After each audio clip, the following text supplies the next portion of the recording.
the monarchy hangs by a thread, and that thread is Catherine, because she is the most beloved of the next generation. And with the departure of Harry and the whole kind of Sussex clown show, um, the Waleses are it. I believe that journalism is in serious peril. And what I'm very concerned about is there's almost a kind of attitude outside the profession itself that sort of journalism is this kind of replaceable service in some ways. It's kind of a luxury. It would be very nice to have it, but hey, we have all these social media things and everybody's got a voice now. And isn't it great that everybody can just say what they want everywhere?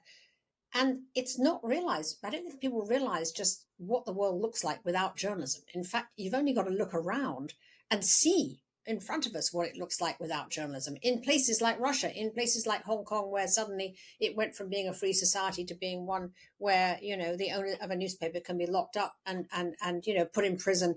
It's a scary world without journalists as watchdogs and, defenders of freedom. So it is a crisis. I do feel it, yes. And you see the amount of outlets that are closing every day, every week. And it's become actually really quite frightening to think of a world without journalism.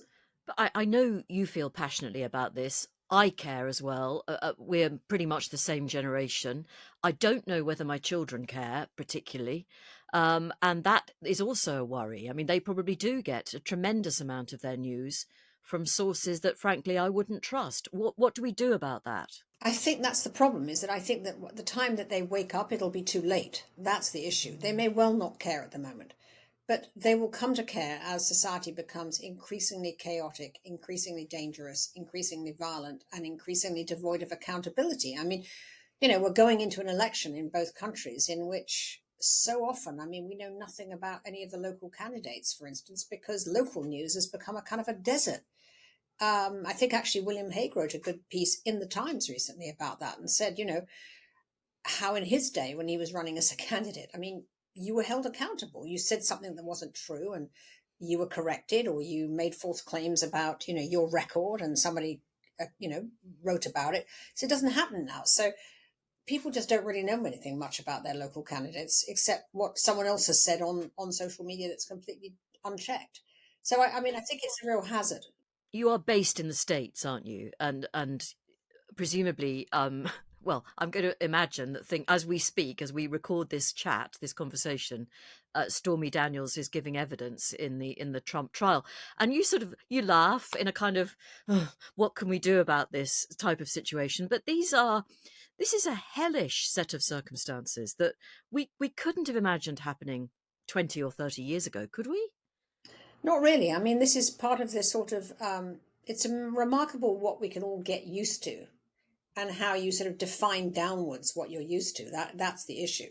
I mean, one of the problems with Trump coverage, and it is a real problem, how do you cover somebody who tells lies every time he opens his mouth, honestly?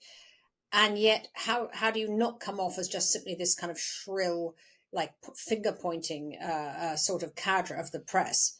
And yet it just goes on and uncorrected and spews into the world without any real accountability. It's become a real problem that is actually quite a haunting one for American editors and newsmakers Yeah. and so on. They actually don't quite know what to do about how to cover Trump.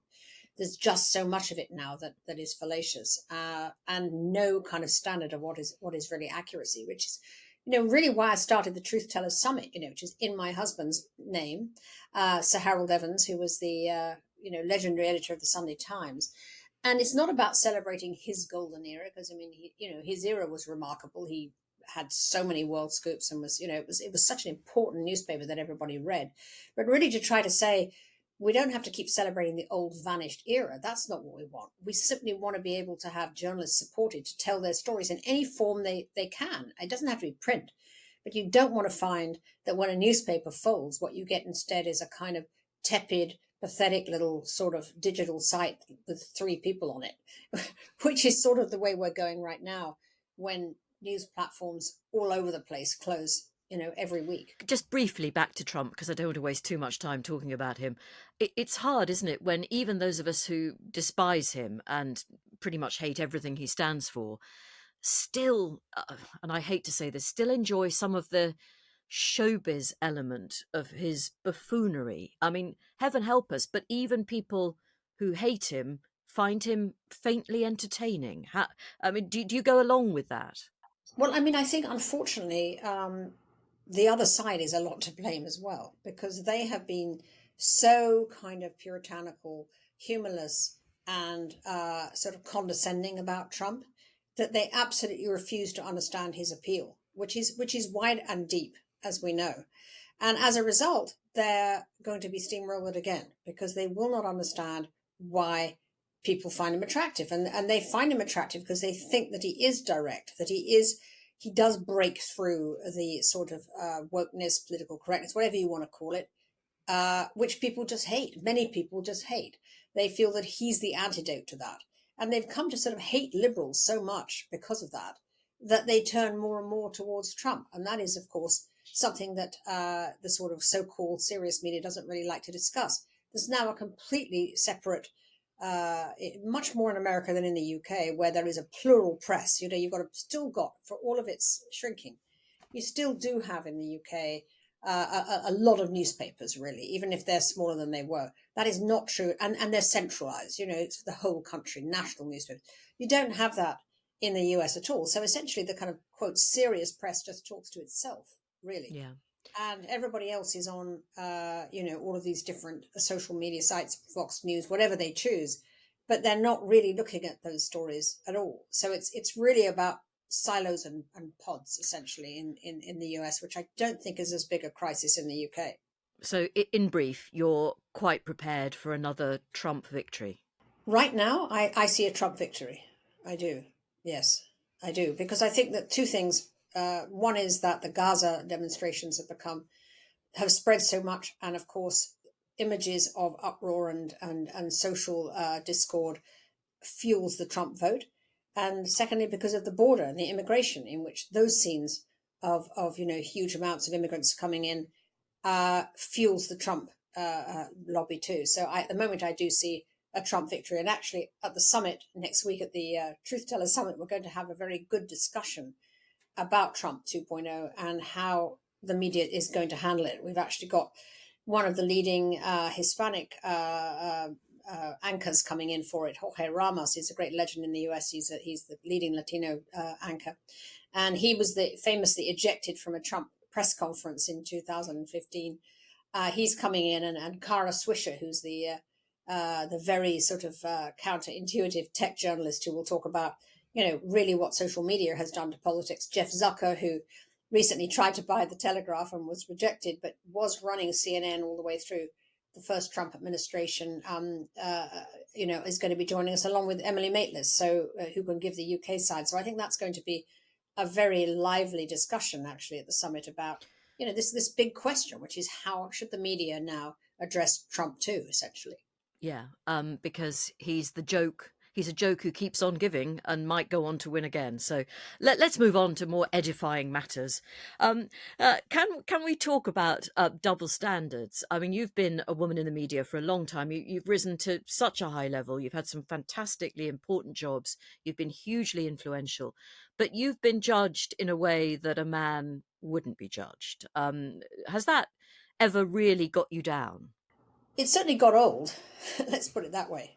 um, it always used to kind of irritate me when I won, sort of magazine and journalism prizes. For instance, when I was editor of the New Yorker and Vanity Fair, that the sort of the citation sort of made me sound like one of the Rockettes. What did It it was sort of, say? well, it would say things like Tina Brown, the spirited, feisty,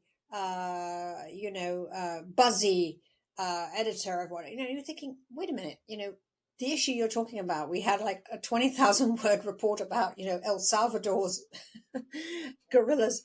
And I'm feisty and buzzy and like doing my high kicks, at Link at Radio City. That was the kind of stuff that it's a sort of subtle infuriating thing that happens to sort of women all the time. And it's you forget how annoying it is until you sort of look back on it. But when I do look back on it sometimes, I realize just how frustrating it really was. I was just charging ahead, but yeah, it was annoying. Let's put it that way. But not annoying enough to stop me in my tracks. Let's put it that No, way. well, and thank goodness for that. But it's it's the linguistic equivalent of a little bit of a pat on the head, isn't it? Oh, bless her, she has done well. Very condescending it was. Yeah. Plus, as a woman, I think I was very much kept out of the sort of the business side of my own magazines. It was like nobody knows more than the editor, essentially, or a successful editor, any about why it's successful, like why the audience likes it, what the readers think. And I was constantly kind of excluded very often from those kind of conversations where the sort of the management, who were all men, would sort of talk about strategy for the magazines and this, and I wasn't sort of involved. And I remember thinking, why not? I mean, I obviously know more than they do because I've been the one sitting here doing it, and making it successful. And yet Mm. somehow it was like, get on with your pretty work, and we'll do the boy stuff. So yeah, there were those things. But That can't still happen to you now, surely. well, I mean, now I've sort of moved way beyond that, and yeah, I sort of run my own life, so I'm not accountable to any management as such, So that's the great joy of being your own boss, isn't it? Is that you don't have to deal with that. But I think it was very much a thing, and I'm not even sure that it isn't still a bit true, that the men tend to often, as we know, talk over women in meetings. I hear that again and again. My daughter, age 33, often complains about being talked over on Zooms by the men on the Zoom. But look, I also feel that the best way to defeat all that is just to win. You just have to be successful, and that is the answer to all of it. Can we just talk as well, because you have spoken about this yourself, about the double standards applied in all aspects of Britain's national life, and particularly the genuine suffering of the women in our royal family. I mean, it happens to politicians too, but you've written about the royal family, and in fact, you were in my ear for a long time while I listened to your most recent book about the royals, which was absolutely riveting. Um, but there's no question that there is a real double standard there, and to marry into the British royal family it's such a dangerous thing to do. Your heart goes out to anyone who does that. It is a miserable assignment to be a royal woman. Absolutely miserable. I mean, when you look back on some of the things that have been said about these, the women who join, I mean, the way that the Duchess of York, the Duchess of Pork, and the constant fat shaming of Sarah, the unbelievable ageism directed at Camilla all the way through that relationship, where she was called like an old bag, it's stunning, really. And then, of course, with Meghan, same, endless kind of references to her, ethnicity and her, and Kate, recently, I mean, what she's had to go through as just simply wanting some private life, for her get over this medical crisis that she's had. I mean, it was unbelievable, really, how sort of the volume of the sort of attacks on how she was supposed to belong to the public and Sure, wasn't allowed to have any private control of her own destiny. It but was it was quite aggravating and quite appalling. yeah, but Tina, just for this, on behalf of the cynics listening, some people will be saying, well, yes, but some of that treatment was meted out by the very newspapers you would choose to celebrate. The press has been responsible for some pretty dastardly behaviour down the years, with reference in particular to those women. Well, yes, it has. I mean, I can't. I'm not going to sit here and say that every member of the press is a sort of shining knight in armor. I mean, there's journalists and there's journalists. I mean, there have been, as we saw in the phone hacking trial, absolutely disgraceful behavior on the part of the press, terrible violations of privacy, and that is not the kind of journalism we celebrate at the Truth Teller Summit. What we celebrate at the summit is real, serious, rigorous inquiry that has been proven out with fact-based reporting.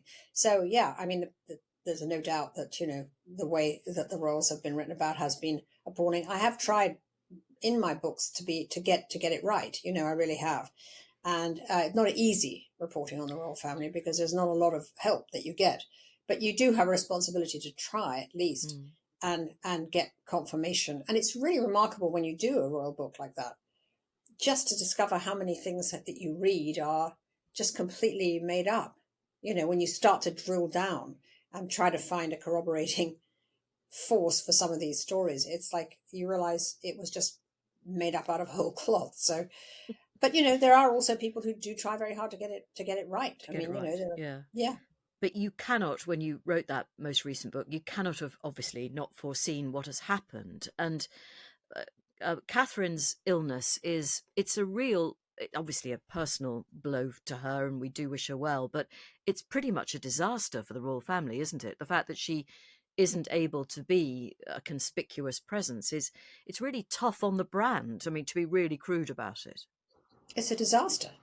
But I feel it's very. I think the whole of the last few months has been very, very sad, because here's Prince, who's King Charles, who waited, all of this time, decades and decades and decades, to play this role, and finally it's his. And within, a year, he's suddenly a cancer victim. So that to me was a heartbreaking development, because he so deserves this period. I mean, even 5 years to be sort of the king he always wanted to be, and he's showing to be extremely good at it as well. And then, of course, Catherine, the monarchy hangs by a thread, and that thread is Catherine, because she is the most beloved of the next generation. And with the departure of Harry and the whole kind of Sussex clown show, um, the Waleses are it. And the idea that she might somehow be off the playing field, is unthinkable, really. So it's a huge sad development, no doubt about it. I know that they have their critics, and you just called it the clown show, that the Sussex brand, but actually they're a bit missed now, aren't they? Shouldn't they have tried harder to keep them on side, and frankly keep them on this side of the Atlantic? Well, I think they're terribly missed. I mean, I think that is the great irony of the whole Sussex story. I mean, all they had to do was wait a year or two, and everything would have been theirs. I think that, yes, I think they were a great foil to the Waleses, in the same way that sort of Margaret and her sort of ventures and misadventures was a great foil for the Queen. They were a great foil for the Waleses. They were young, and they were the diversity and all the rest of it that they brought to it was extremely positive and modern. And I think they are greatly missed. But it's unfortunately it seems to have got to such a pass that reeling them back in is a massive effort of diplomacy and forgiveness that I can understand is pretty hard, certainly for William to do, given all of the things that he's had to shoulder since Harry departed. So, is there any chance that, let's say, Trump does get re-elected, that you will come back to the UK? This Tina is where you belong. Well, I love coming to the UK, but I mean, No, I that's come as not good much as I enough. can. Will you come and I live here? know. I don't know. I don't know. I mean, in part of me, of course, being a journalist and being an observer all my life, is like, I can't help but think watching it all unfold is going to be pretty interesting. Let's face it. But that's the problem. To go back to Trump briefly, that's what I was trying to say earlier. He might be a complete insert expletive, but he's entertaining. So we buy into this nonsense, don't we? We're part of the problem. I think there's standing up to it. I mean, hopefully the press again can play the major role, because frankly everybody else is going to be off. I mean, he will decimate the judiciary. He will, and he may also make it very, very difficult for journalists with lawsuits and so on. I mean, you can, as we know, very punitive lawsuits can really mess you up as a journalist. I mean, there isn't the funds to pay it, and they can hang you up and tie you up, and waste your time and all the rest of it. I think there's a great deal of nervousness. Actually, I'm beginning to find amongst many of Trump's loudest critics a real nervousness about what will happen to them if he gets in, because he is extremely vindictive. And there's a worry: will I be tax audited? Will I be hounded in ways that I can't imagine at the moment? But will that happen to me? Am I going to be safe under Trump? Which is a new feeling that's begun, I would say, as in the last month or so. The polls don't really much improve for Joe Biden, and it's obviously going to be such an incredibly tight race, and one that, even if Biden wins by, a hair, Trump this time will not concede. That is the big threat, that he will just not concede this time. So it's a huge worry, and we'll be talking about it all at my summit next week. And that's a hugely depressing note to end on. Not the summit, but what you've just said. So people can watch online, can't they? That's the Yes, whole they can. point. They Yeah. can watch it on Reuters. It'll be live streamed on Reuters, Truth Tellers Summit, the Harry Evans Investigative Journalism Summit, and they can also find it on Tortoise Media. of which I am a great fan.